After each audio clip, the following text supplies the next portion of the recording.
सुकरात जैसे महापुरुष की पत्नी भी सुकरात से नाखुश थी, बहुत नाखुश थी। क्यों? क्योंकि वह दार्शनिक ऊहापोह में ऐसा लीन हो जाता था कि भूल ही जाता था कि पत्नी भी है।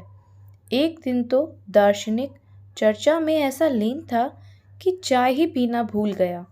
सुबह की पत्नी को तो ऐसा क्रोध आया, चाय बनाकर बैठी है और वह बाहर बैठा चर्चा कर रहा है अपने शिष्यों के साथ। उसके क्रोध की सीमा न रही। वह भरी हुई केतली को लाकर उसके सिर पर उड़ेल दिया। उसका आधा मुंह जल गया। जीवन भर उसका मुंह जला रहा। वह आधा हिस्सा काला हो गया, लेकिन सुकरात सिर्फ हंसा। उसके शिष्यों ने पूछा, आप हंसते हैं इस पीड़ा में? उसने कहा, नहीं, मैं इसलिए हंसता हूँ कि स्त्री का मन हमने कितना छोटा कर दिया है। उसके लिए दर्शन भी, यह दर्शन का ऊहापोह भी ऐसा लगता है जैसे कोई सौतेली पत्नी।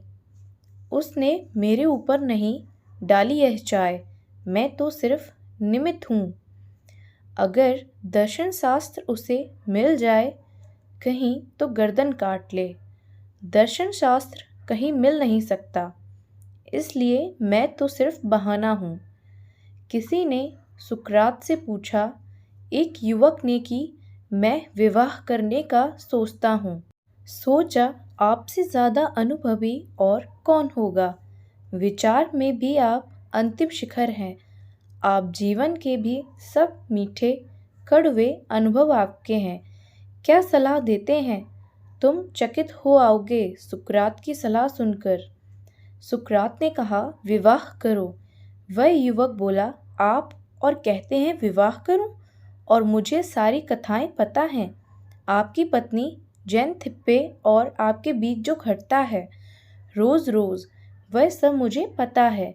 मैं अफवाहें मुझ तक भी पहुंची हैं। उनमें से अगर 1% भी सच है तो भी पर्याप्त है विवाह न करने के लिए।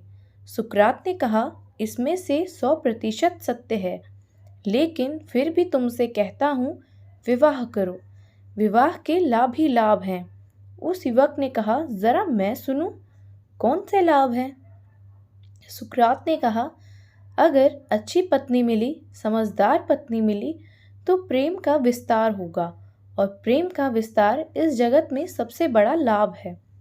और अगर मेरी जैसी पत्नी मिल गई तो वैराग्य का उदय होगा, और वैराग्य तो राग से भी ऊपर है। वह तो प्रेम की पराकाष्ठा है। वह तो परमात्मा से प्रेम है। दोनों हाल में तुम लाभ ही लाभ में रहोगे। ओशो। दोस्तों, धन्यवाद मेरी इस पूरी कहानी को सुनने के लिए। आपको मेरी कहानी कैसी लगी कमेंट कर ज़रूर बताएं। लाइक करें, शेयर करें और सब्सक्राइब करना बिल्कुल भी ना भूलें। धन्यवाद।